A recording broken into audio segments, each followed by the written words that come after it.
Halo, saya Jeje Rijal, saya sejarawan. Belakangan ini banyak yang bertanya sama saya lewat telepon ataupun chat WA atau di media sosial yang lainnya soal pantas gak sih Gibran itu disandingkan atau disejajarkan dengan Sultan Syahrir.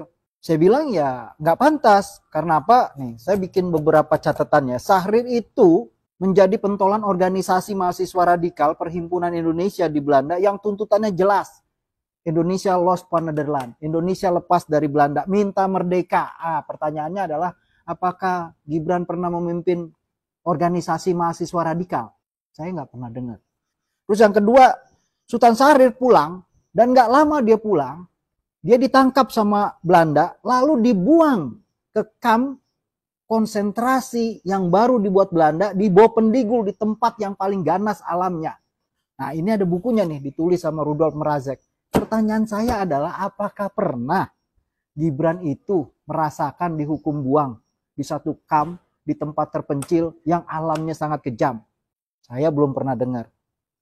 Yang ketiga, Syahrir itu menolak kerjasama dengan Belanda. Keras sekali dia menolak. Dan tetap menolak ketika Belanda jatuh, kekuasaan Jepang datang dan orang-orang teman-temannya itu banyak masuk ke kekuasaan Jepang. Syahrir tetap menolak. Nah, pertanyaan saya adalah, Syahrir besar di luar sistem kekuasaan dan menentangnya. Apa Gibran pernah bekerja di luar kekuasaan menentang kekuasaan? Saya nggak pernah dengar. Nah, yang keempat, Syahrir itu membangun jaringan intelektual muda yang menjadi dasar Partai Sosialis Indonesia. Apa Gibran, pertanyaan saya, itu pernah membangun jaringan intelektual, mengumumkan sepotong tulisannya pun yang berisi pemikirannya seperti Syahrir di masa lalu? Saya belum temu. Lalu yang kelima, Syahrir itu menolak kuasa fasis militeristik. Ia menolak tetap dipeliharanya warisan pendudukan Jepang seperti ketentaraan peta dan model partai negara atau state party. Lah, gimana Gibran itu malah berduet dengan kuasa militer? Orang dari masa Orde Baru yang jelas-jelas jaringan dari kekuasaan militeristik. Dan dia justru diintroduksi, diperkenalkan, dicalonkan jadi capres oleh partai negara dari masa Orba yang namanya Golkar. Nah, itu gimana?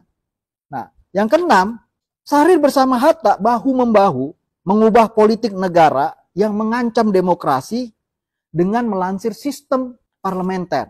Nah, Gibran malahan naik melalui sistem yang memperlihatkan sesuatu yang bertolak belakang dengan sistem demokrasi, ya, bertentangan dengan azas demokrasi melalui sistem kekeluargaan, sistem nepotisme.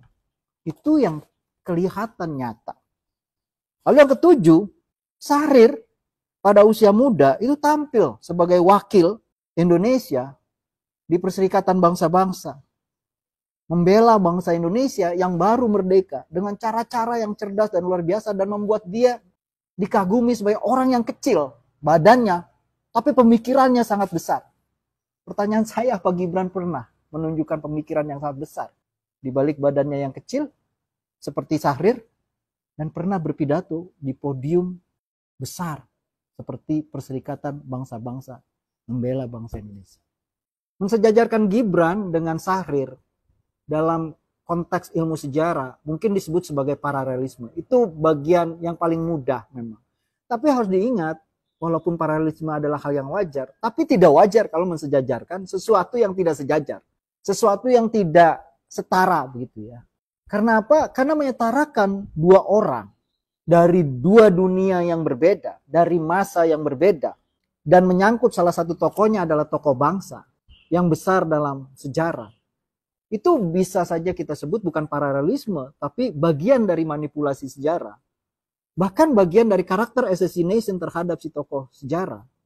Dan yang terlebih penting lagi sebenarnya, itu tidak mendidik karena tidak menjernihkan sejarah.